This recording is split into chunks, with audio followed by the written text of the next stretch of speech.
Welcome to the second video of probability.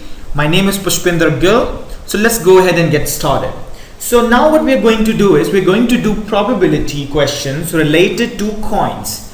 Now I know most of you guys are scared of doing such questions, but believe me, the technique we're going to learn today, these are going to be the most easiest questions you'll ever face, right? So let's just move forward. So a coin has two sides, right? I'm talking of an unbiased and a fair coin. So a coin has two sides. It has either a head or a tail.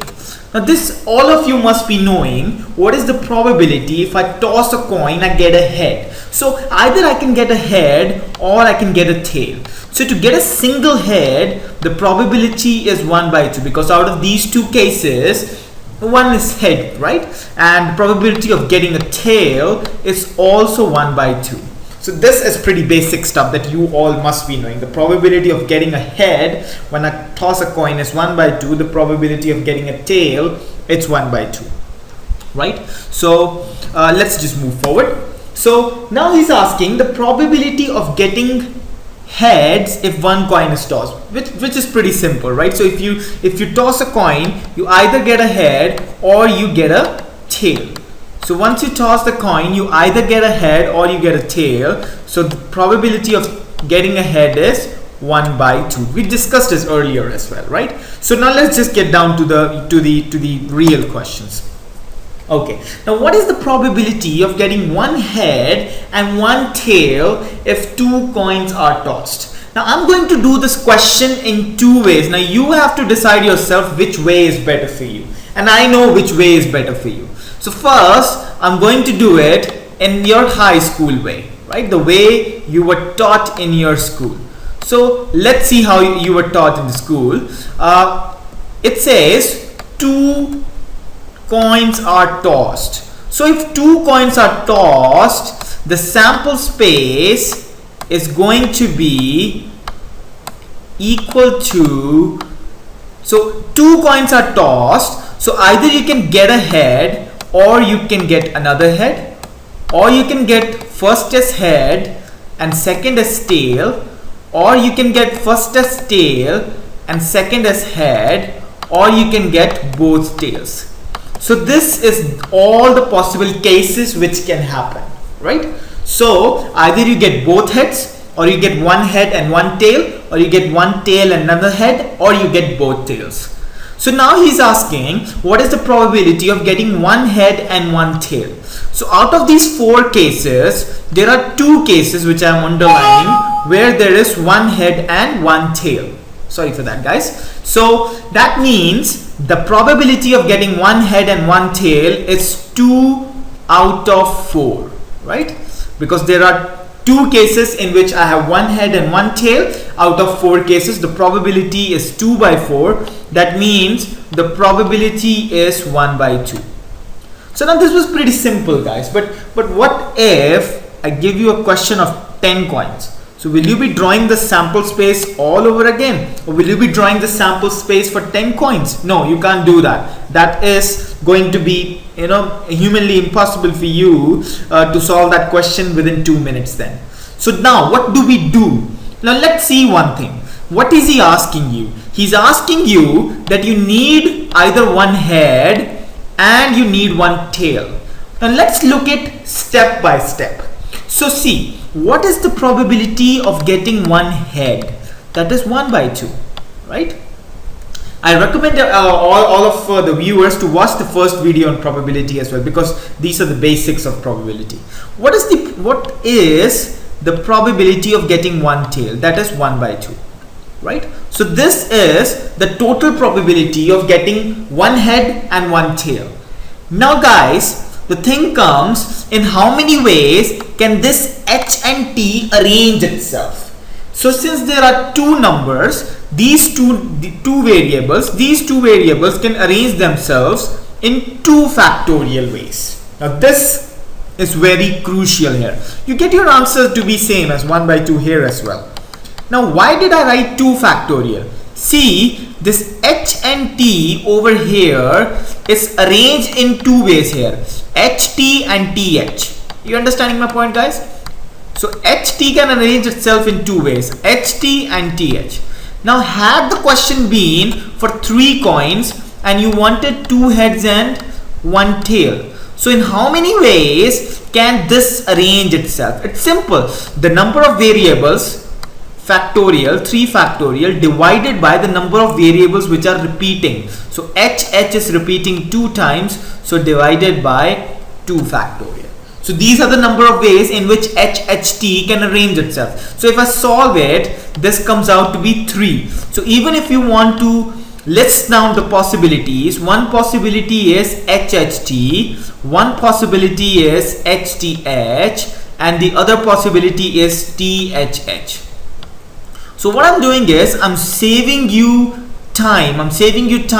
So that you don't have to do all that stuff, right? So you get to do the question very easily. So I hope everyone is understanding. Let's move to the next question to make the things more clear. Now, what is the probability of getting 3 heads and 1 tail if 4 coins are tossed? Now my step 1 should be, list down what he's asking me.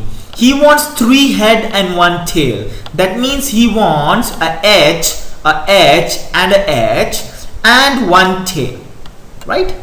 So this is what he is looking for. He wants 3 heads and 1 tail. He hasn't specified the position. It can come in anywhere, right? So what do we need to do is, the second step is to list down the probabilities. So what is the probability of getting 1 head is 1 by 2. Again, another head is again 1 by 2. Another head over here, it's again 1 by 2, and a tail, it's again 1 by 2. Now comes the question that this can arrange itself in certain number of ways. So what are those certain number of ways? As I told you earlier, the factorial should be the number of variables, 1, 2, 3, 4. That means 4 factorial divided by the number of times this is repeating itself. So H is repeating 3 times, so divided by 3 factorial, and T is repeating 1 time, that means divided by 1 factorial, which means just 1 only.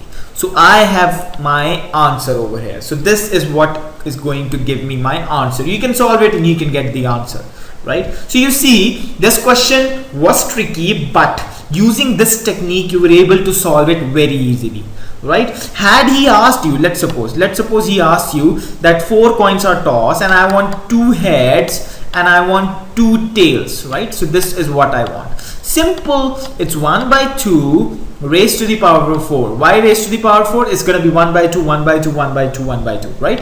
Into nothing, 4 factorial by 2 factorial into 2 factorial. Now why 2 factorial into 2 factorial, guys? Yes, because H has repeated twice and T has repeated twice, so I have to divide, because there will be less number of cases as compared if I just calculate 4 factorial.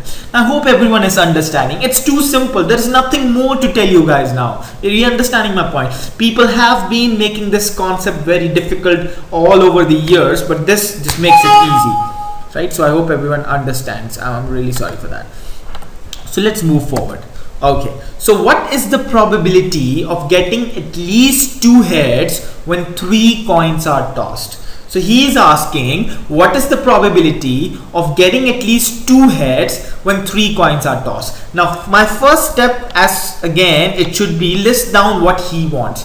He wants at least 2 heads, right? That minimum 2 heads should be there. So now I have to list down the cases which are there. So at least 2 head means I can either get 2 heads and 1 tail, or I can get all 3 heads, right? So these are the only number of cases which are there. So I hope everyone is understanding. Now my next step over here is to calculate the answer. Now I have to calculate this individually. So if I calculate it, the probability of this is going to be 1 by 2 raised to the power 3 into 3 factorial by 2 factorial.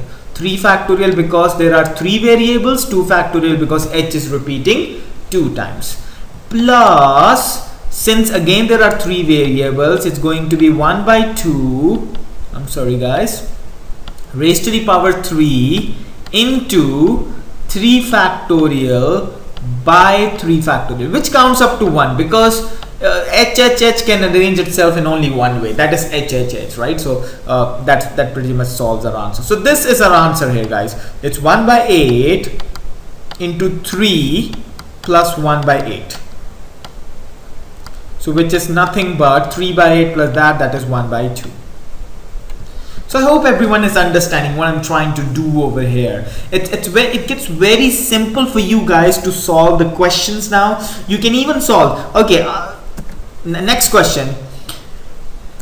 The probability of getting 1 million heads and 2 million tails if 3 million coins are tossed. Looks humanly impossible to do it, right? But yes, you can do it. How? See, you need, how many coins are tossed?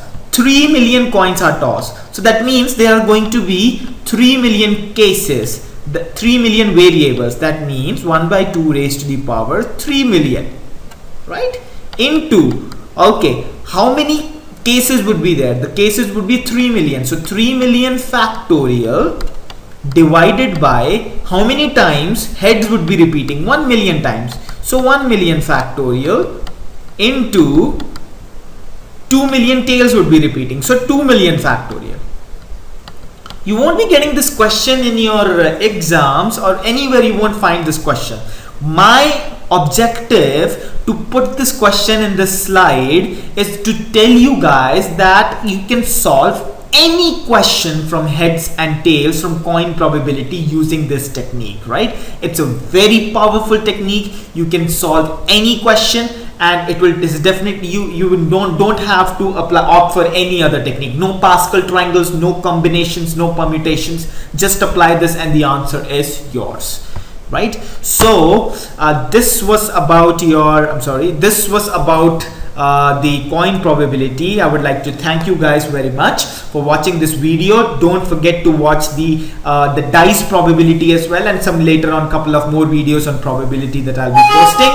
So sorry about that. So guys, this is my email address. Don't forget to send me your valuable feedback. So this was about the coin probability. Thank you very much and see you next video.